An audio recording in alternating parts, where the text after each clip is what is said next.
পিঙ্কি, তোমাদের জিনিসপত্রগুলো আমি তুলে এনেছি। এখন ক্যান্টিনে তো চলে এসেছি, এখন আমাদের কেন দিচ্ছিস? মাটিতে রেখে দে। উফ, আমি ক্লান্ত, আমি কোথায় বসবো? এইখানেই বসে যায়, একটু বুদ্ধি নেই এর।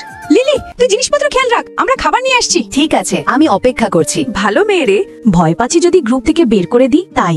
আজ আমাকে ডেটে যেতে হবে, আবার মুভি রিভিউ বাকি। কি করব? লিলিকে দিয়ে করিয়ে নেই।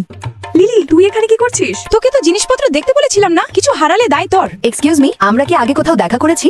এখন তো এ বেশ হাওয়ায় উঠছে। ম্যাডাম, আপনার নুডলস রেডি। তোমরা এখনো নাওনি? আরে এরা তো দুজন একদম একরকম।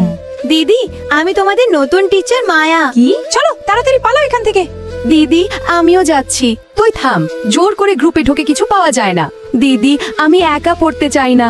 জীবন হলো আনন্দ করার জন্য, কোনো পুরস্কার জেতার জন্য নয়। প্রিয়া, তুই চলে এসেছিস। এখন আমি তুই আর তুই আমি। এখন দেখ আসল মজা। দিদি, মারামারি করো না প্লিজ। টেনশন নিস না, ছোটখাটো কৌশল মাত্র। একটু নুন মরিচ মেশাবো।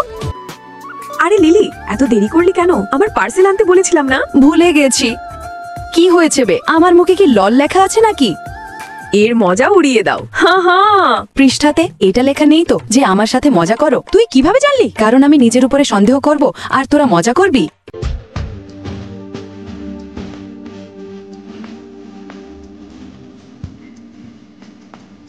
এটা ঘর না, ময়লার স্তূপ। ছোট্টখাটো জিনিসে ভয় পা, সেটাই তো জয় আমাদের।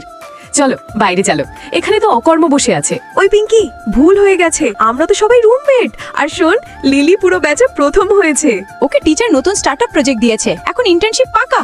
ও, সবাই এখন উল্টে গেলি। লিলি, আমাদেরও শিখিয়ে দে বন্ধু, আমাদের ভুল হয়ে গেছে। পিয়া দিদি, তুমি ঠিকই বলেছিলে, যখন নিজের উপরে ফোকাস করব তখন জয় পাওয়া সহজ হয়ে যায়। তোমরা তিনজন জমজ বোন। হ্যাঁ, আর তোমাদের স্বাগতম আমাদের টিমে।